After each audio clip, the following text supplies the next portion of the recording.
사람들은 역사를 나눌 때 흔히 BC와 AD로 나눕니다.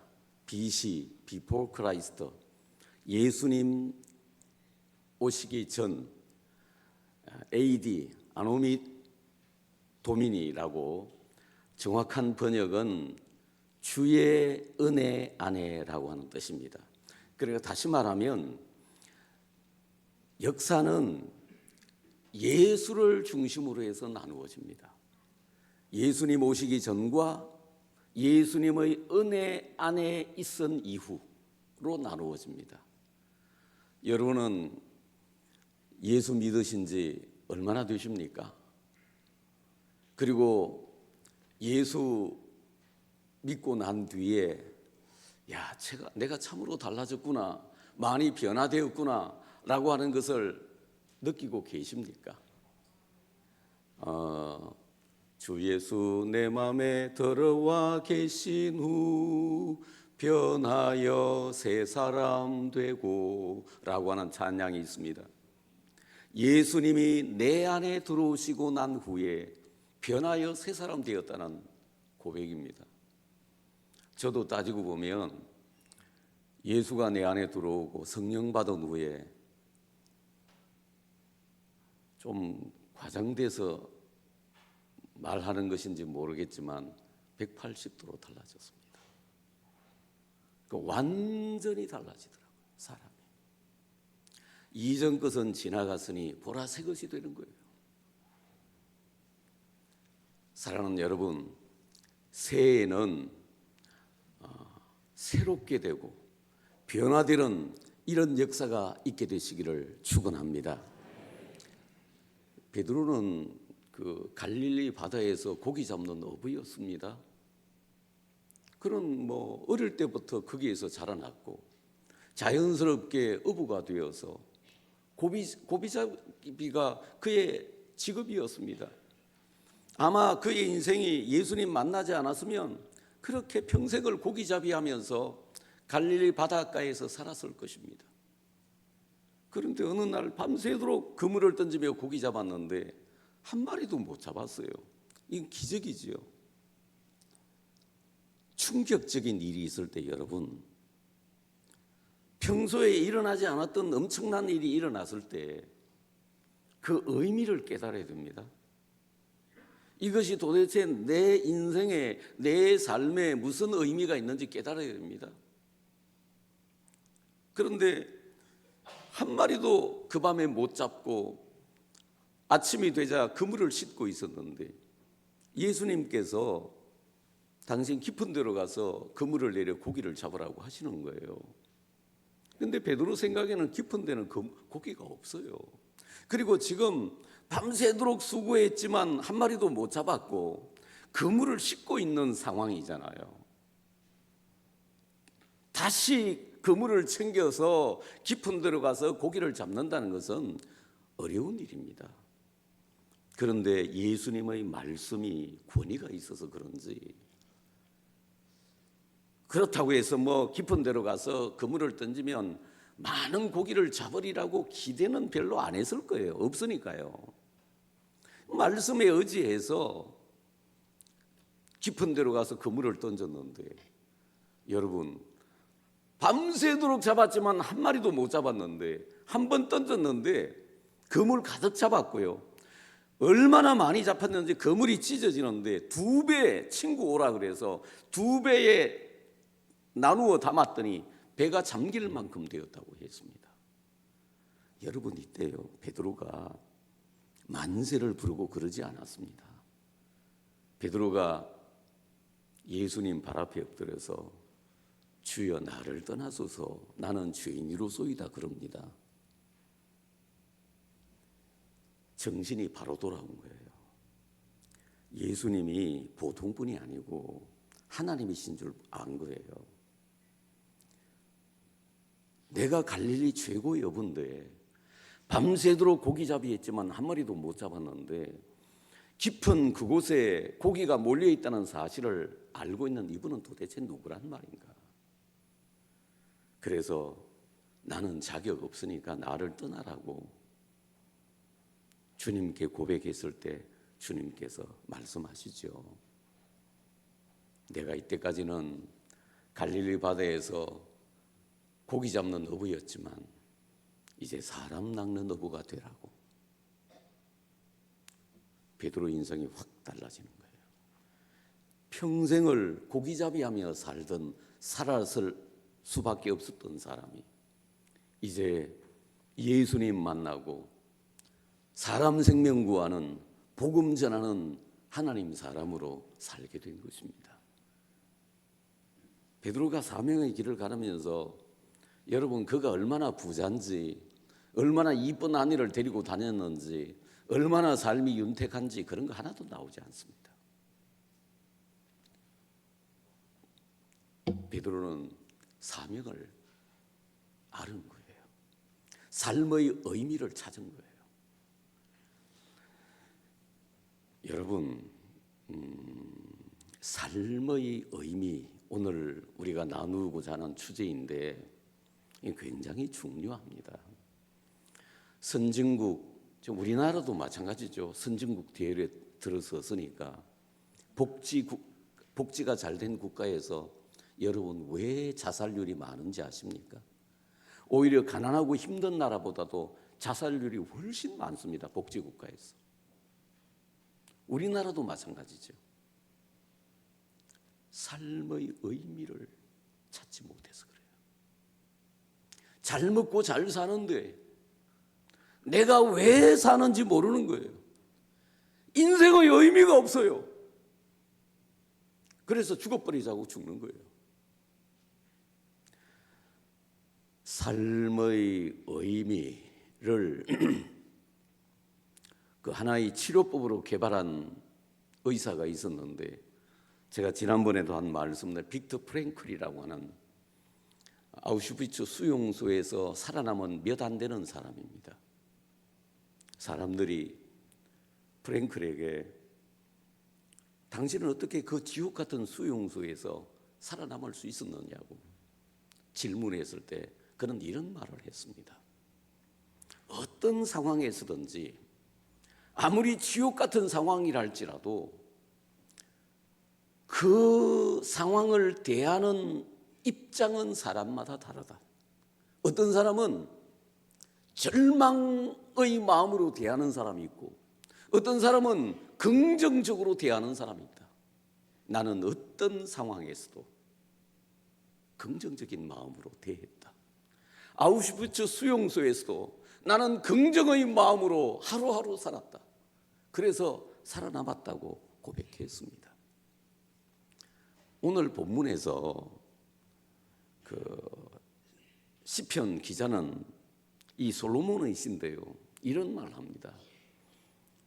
여호와께서 집을 세우지 아니하시면 세우는 자의 수고가 헛되고 여호와께서 성을 지키지 아니하시면 파수꾼의 깨어있음이 헛하다고 그랬습니다.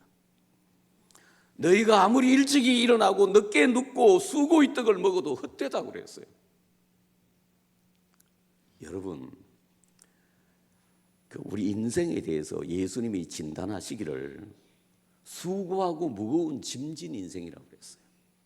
수고하고 무거운 짐진단 말이에요. 다시 말하면 인생 사는 것 자체가 수고롭다는 거예요. 고생이라는 거예요. 여기 연세 많으신 높으신 분들도 계시지만 연세가 많다는 것은 무슨 뜻이냐? 고생 많이 했다는 거예요. 아무리 인생이 행복하고 그래도 고생했다는 거예요. 그런데 여러분, 인생은 고생하는 겁니다. 어차피 수고하고 무거운 짐진 인생 많습니다. 그런데 수고하고 무거운 짐을 지는데 그 고생의 의미를 모르는 사람은 진짜 생고생해요. 내가 어떤 고생을 해도 내가 고생하는 이유를 알면, 내가 고생하는 의미를 알면 그 고생은 가치 있습니다. 의미가 있고 행복한 고생이 될 수 있습니다. 여러분, 고생의 의미를 알면요, 웃으면서 고생할 수 있습니다. 그런데 고생의 의미를 모르면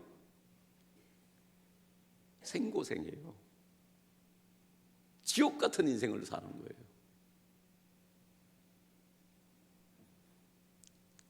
사랑하는 여러분, 그러면 우리 인생을 살면서 우리 인생의 삶의 의미는 무엇일까요? 우리는 왜 살까요? 내가 사는 이유, 내가 오늘날 하나님을 섬기고 또 직장 생활하는 의미, 이거 모르면요, 여러분 사업을 해서 돈을 많이 버는지 직장 생활에서 승진을 하고 월급이 많아도요, 의미가 없으면 재미없을걸요. 여러분, 돈 버는 기계밖에 안 됩니다. 그래서 우리는 내가 세상을 사는 의미를 깨달아야 돼요. 그렇다면 우리 삶의 의미는 무엇일까요? 우리 삶의 의미는 하나님이십니다. 오늘 1절 말씀 우리 다 같이 한번 읽어보십시다. 시편 127편 1절 시작. 여호와께서 집을 세우지 아니하시면 세우는 자의 수고가 헛되며 여호와께서 성을 지키지 아니하시면 파수꾼의 깨어 있음이 헛되도다. 자, 여러분 보세요. 그대로 좀 두세요. 본문을. 여호와께서 집을 세워주시지 않으면 아무리 사람이 집을 세우려고 해도 헛수고라는 거예요. 여호와께서 성을 지켜주시지 않으면 아무리 파수꾼이, 초병이, 초소 경계 근무병이 눈을 부릅뜨고 지켜도 헛사라는 거예요. 하나님이 지켜주셔야 된다. 여러분 믿습니까? 그래서 우리는 알아요. 하나님이 안 지켜주시면 우리는 집도 못 세워요. 가정도 못 이루어요. 그런데 하나님이 우리 가정을 세워주시면 우리 가정이 막 일어나는 거예요.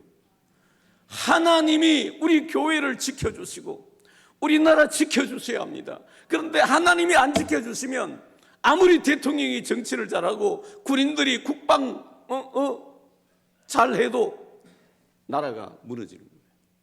하나님이 지켜주셔야 돼요. 그래서 저는 이걸 보면서 하나님이 찐빵 같으면 찐빵 속에 있는 앙꼬구나. 찐빵에 앙꼬가 없으면 아무 맛도 없어요. 아무것도 아니에요. 하나님이 계셔야 돼요. 2025년도 지나가고 이제 2026년도가 곧 올 텐데 2026년도에는 하나님께서 여러분의 집과 가정을 세워주시기를 축원합니다. 하나님께서 우리 교회도 지켜주시기를 축원합니다. 하나님께서 이 나라 지켜주시고 군인이 지키는 것이 아니라 정치인이 지키는 것이 아니라 하나님이 지켜주시기를 축원합니다. 하나님이 지켜주셔야 돼요. 그래서 하나님이 함께 하시는 것이, 하나님 지키시는 것이 의미라는 거예요. 여러분 지금 잘 나가고 있는 분들이 있습니까? 너무 교만하고 금방 떨지 마세요. 겸손하십시오. 하나님 지켜주시지 않으면 하루아침에 무너집니다. 여러분 대통령직이나 되는 사람이 하루아침에 감옥 갈 줄 누가 알았습니까? 하나님이 세워주시지 않으면 하루아침에 무너집니다. 그래서 우리 삶의 의미는 뭐냐? 하나님이세요. 하나님 중심해야 돼요. 하나님 없이는 아무것도 아닙니다. 우리 하나님께서 2026년도에 여러분과 저를 지켜주시고 우리 가정 지켜주시기를 축원합니다.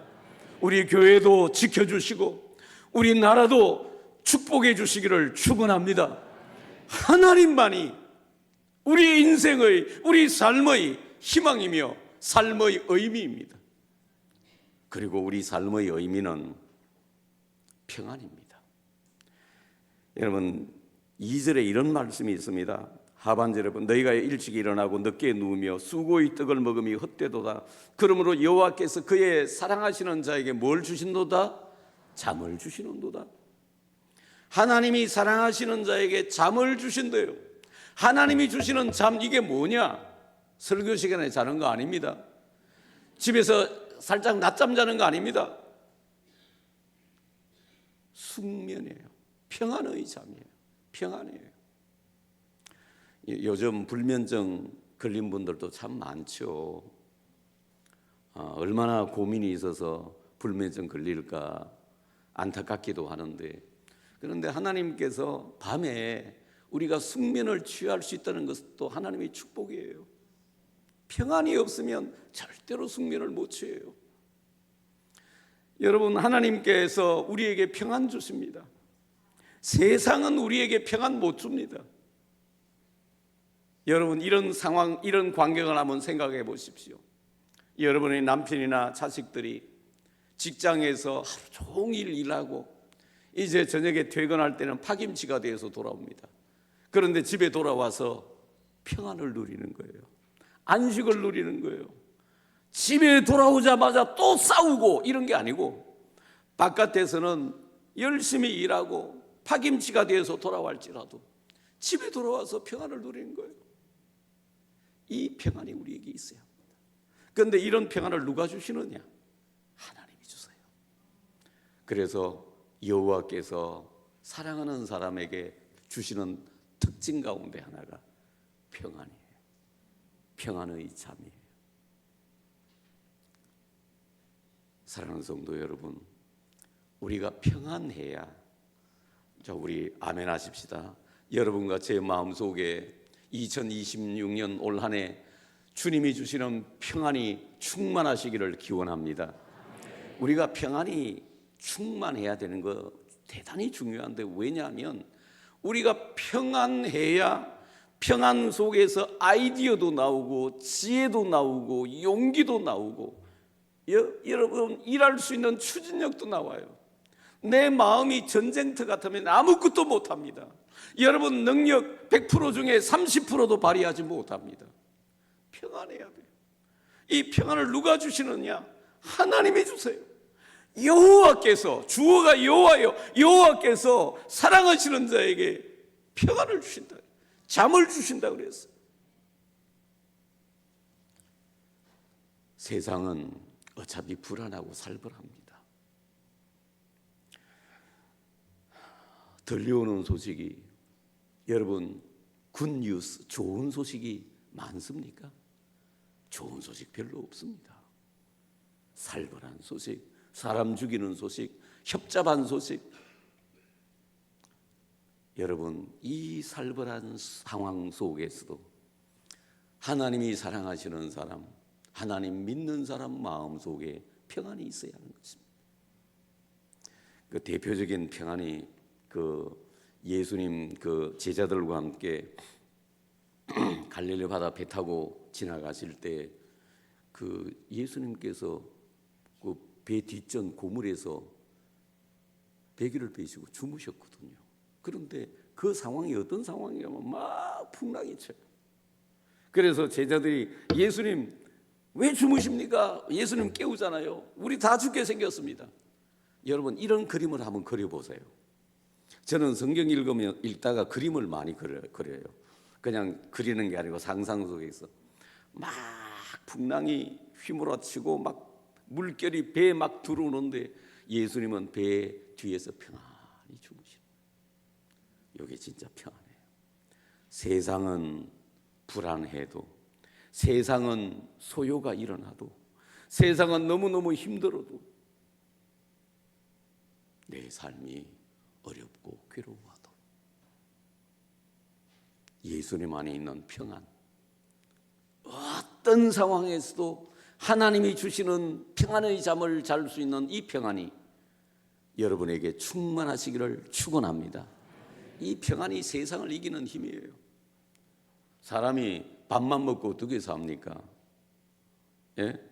밥만 먹고 살면 돼지죠, 그 돼지. 평안이 있어야 돼요. 어떤 상황에서도 흔들리지 않고 어떤 상황에서도 웃을 수 있는 평안. 이 평안이 2026년도 올해 여러분과 저에게 있으시기를 축원합니다. 그리고 하나님이 주시는 삶의 의미, 세 번째는 열매입니다. 열매. 여러분, 세상에서 수고하지 않는 사람은 아무도 없습니다. 이제 대학 입시 결과도 곧 이제 결과가 나올 터인데, 물론 뭐 열심히 공부한 학생이 합격하고 농땡이 친 아이는 떨어지겠지요.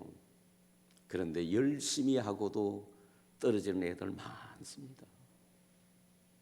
그래서 시험에 합격한 사람들은 너무 교만하고 금방 떨면 안 돼요. 왜? 내 주변에는 떨어진 애들이 있기 때문에. 그분들을 배려해야 돼요. 나만 좋아라 해서는 안 된다고.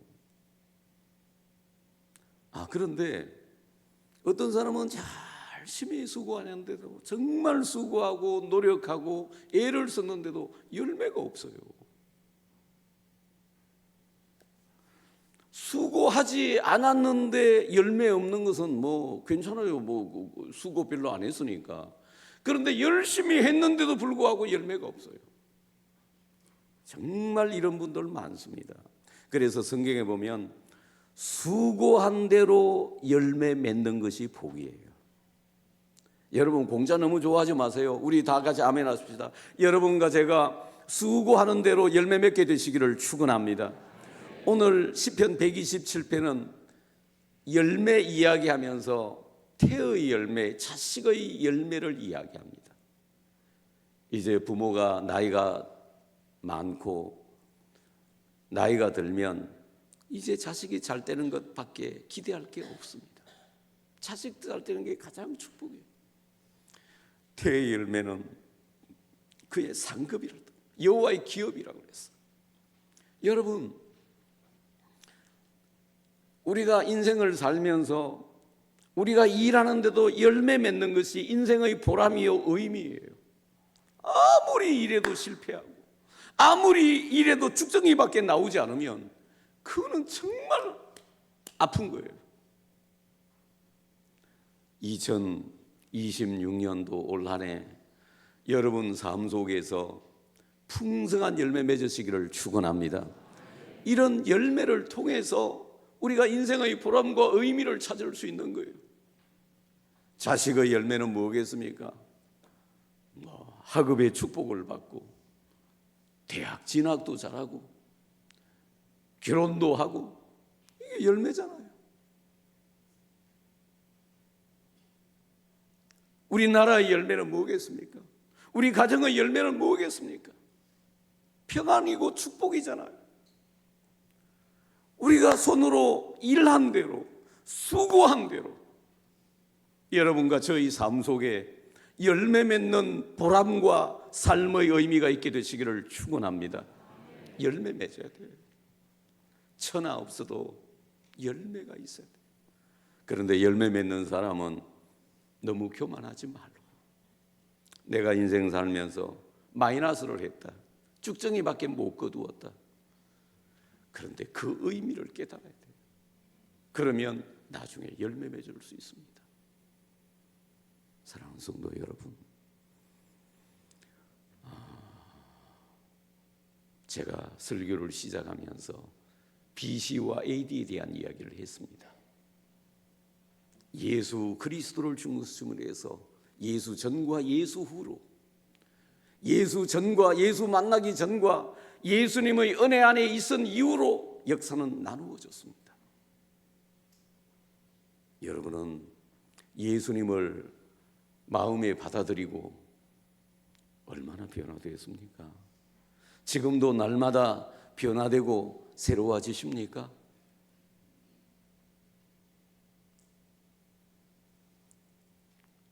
예수 안에서 변화가 있습니다. 예수 안에서 새로워짐이 있습니다. 예수 안에서 우리는 삶의 의미를 발견합니다.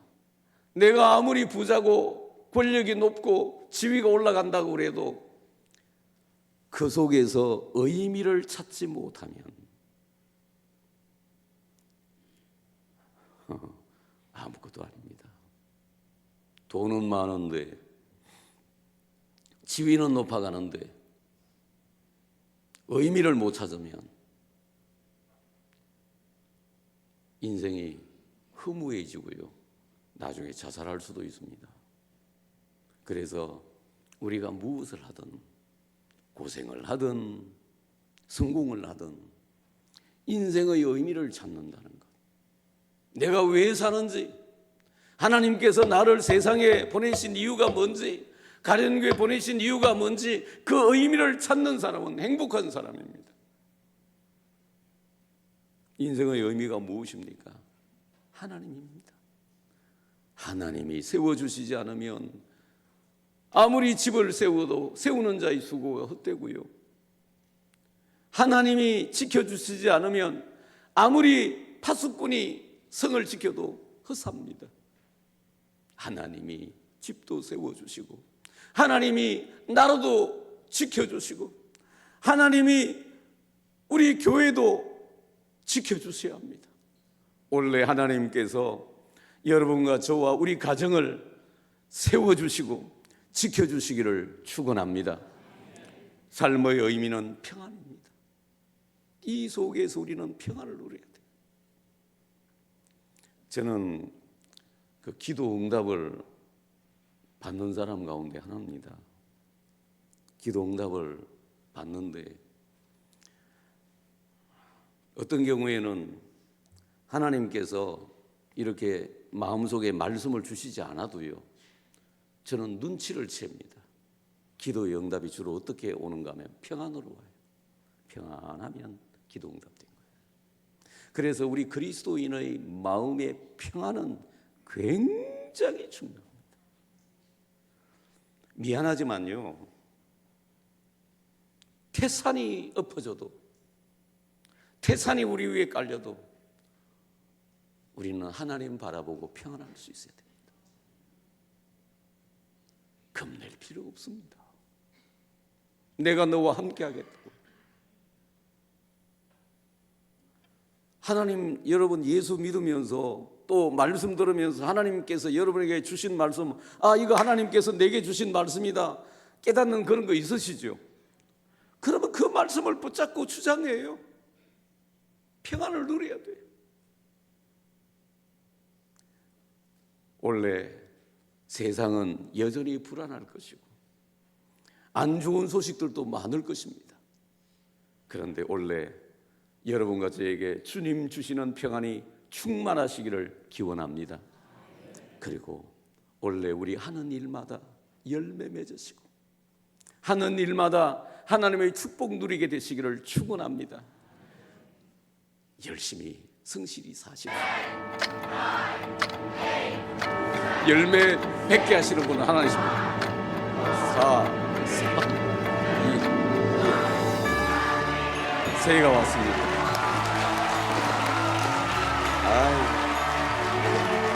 우리 2026년 새해 하나님의 연총이 여러분과 함께 하시기 바라고, 우리 옆 사람들 우리 새해 인사하십시다. 새해 복 많이 받으세요. 진짜 새해란 놈이 왔네요.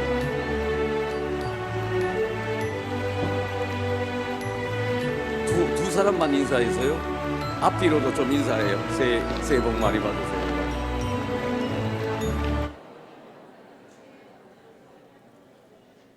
사랑하는 여러분, 새해가 되었습니다. 그런데 새해가 된 거 그거 아무것도 아닙니다. 어제 뜬 동해로 간 사람들 많을 거예요 아마. 그런데 어제 뜬 해가 오늘 또 뜨고 내일도 또 똑같은 해입니다. 그런데 왜 새해가 의미가 있는가 하면 다시 시작할 수 있다는 거예요. 어제까지 일어난 일, 2025년도까지 일어난 일은 역사의 강물에 띄워버리고 금을 꺾고 선을 꺾고 다시 시작할 수 있다는 거예요. 그래서 새해가 좋은 것입니다. 사랑하는 여러분, 2026년 새해 우리 새 출발하십시다. 새해 하나님이 함께 하셔서 여러분 하는 일이 하나님이 세워주시고 지켜주시기를 축원합니다. 제가 이렇게 말하면 여러분, 내가 질문할 때가 대답은 여러분 하나님 하면 됩니다. 우리 집을 세워주시고 우리 교회를 지켜주시고 우리나라를 지켜주시는 분은 누굴까요? 네, 우리에게 평안 주시는 분. 세상은 불안하고 요동치지만 우리 마음속에 세상이 감당할 수 없는 평안 주시는 분은 누구십니까?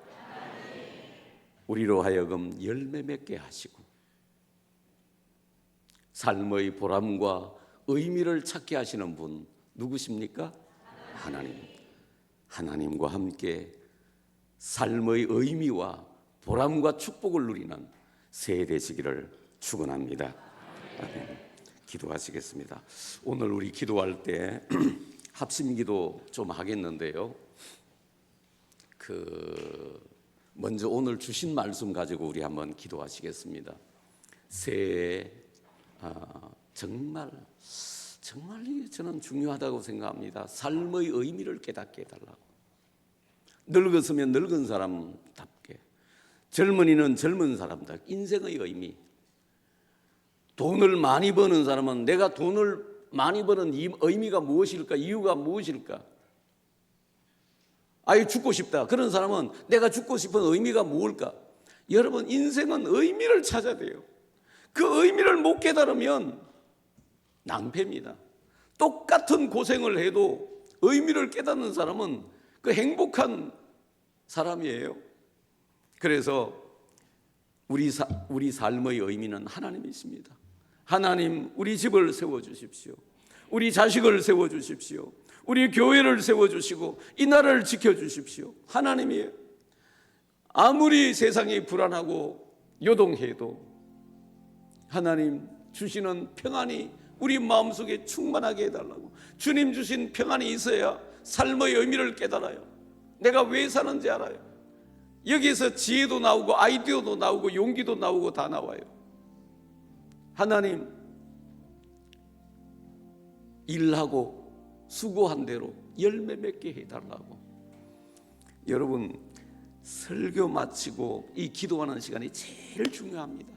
내 마음이 따뜻할 때, 뜨거울 때 그 말씀 붙잡고 기도하세요. 우리 주여 3번 부르고 우리 오늘 주신 말씀만 가지고 딴 거 기도하지 마시고 제가 몇 가지 기도 제목 인도할 테니까요. 우리 주여 3번 부르고 기도하겠습니다. 주여, 주여, 주여. 우리 하나님 아버지, 부족한 저희들에게 은혜를 베풀어 주시고 우리가 왜 사는지 우리 삶의 의미를 발견하게 해 주시기를 원합니다. 하나님 아버지, 우리 삶의 의미는 하나님이십니다. 하나님, 우리를 세워주시고 우리 가정을 세워주시고 우리 교회를 지켜주시고 이 나라 지켜주시기를 바랍니다. 하나님, 우리에게 평안을 주시기를 원합니다. 세상은 아무리 불안하고 요동한다고 해도 세상이 감당할 수 없는 주님 주시는 넘치는 평안을 우리에게 허락해 주시고 모든 우울함, 불안함 다 물리치고 참된 평안 누리게 하여 주시옵소서. 하나님, 삶의 의미는 열매라고 했습니다. 우리가 수고하고 일한 대로 열매 맺게 하여 주시옵소서. 우리가 가정에서, 직장에서, 교회에서, 꼭 학업에서 무슨 일을 하든지 열매 맺어서 하나님께 영광 돌리게 하여 주시옵소서. 하나님, 우리를 도와주시옵소서. 하나님 아버지, 축복하여 주시옵소서. 하나님 아버지, 인도해 주시옵소서. 하나님, 거룩하신 주의 뜻을 이루어 주시옵소서.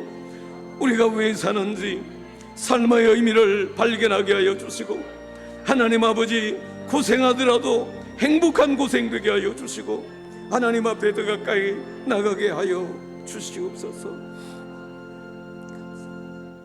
이제 또 하나 우리 기도하겠습니다.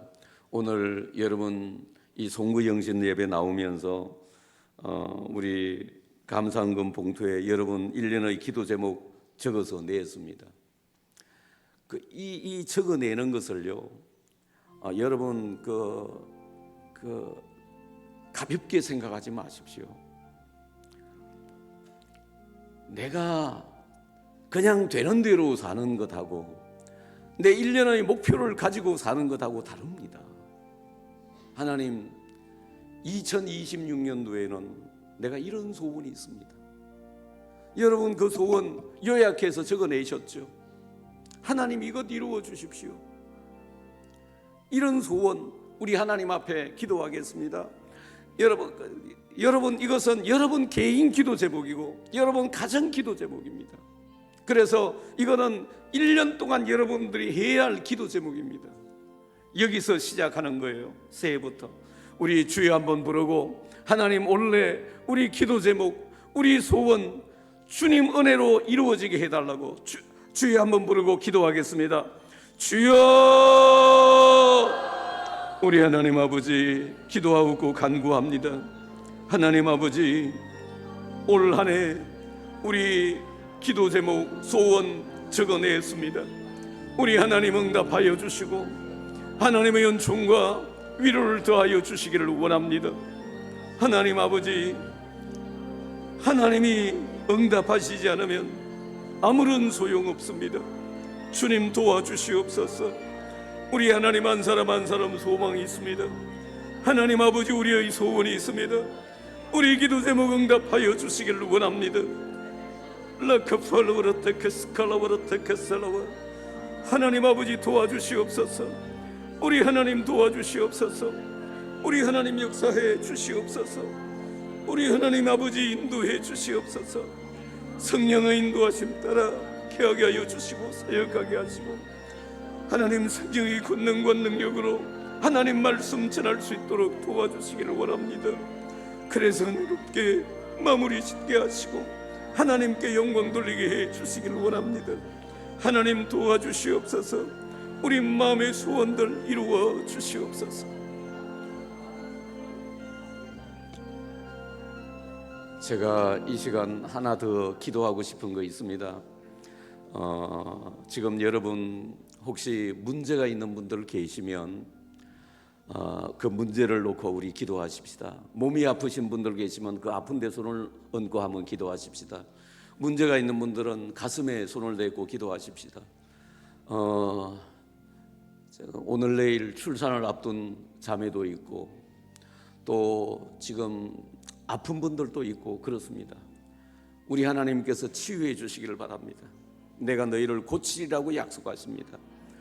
믿음으로 아픈 데 손을 대고요, 또 믿음으로 여러분의 가슴에 손을 대고 우리 기도하십시다.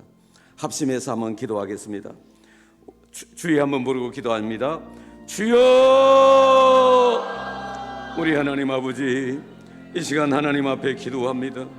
마음이 불안하고 답답한 분들 치료해 주시고 하나님 육신의 질병으로 아파하는 분들 이 시간 하나님 아버지 환부에 손을 얹었습니다.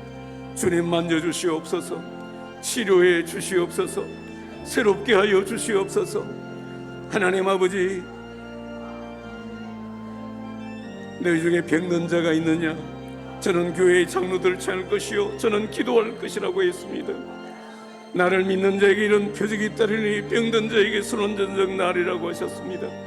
이 시간 치료의 능력으로 함께하여 주시옵소서.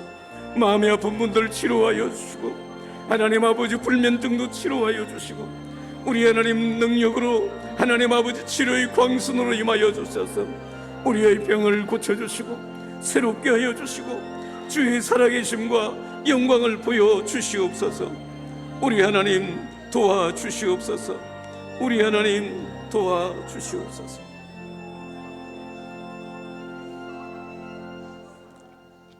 거룩하신 하나님, 우리가 다 고생스러운 세상을 살고 있습니다. 이 힘든 세상 가운데에서도 내가 왜 사는지 삶의 의미를 발견하게 하여 주시옵소서. 아무리 우리가 애쓰고 수고해도 하나님이 지켜주시지 않으면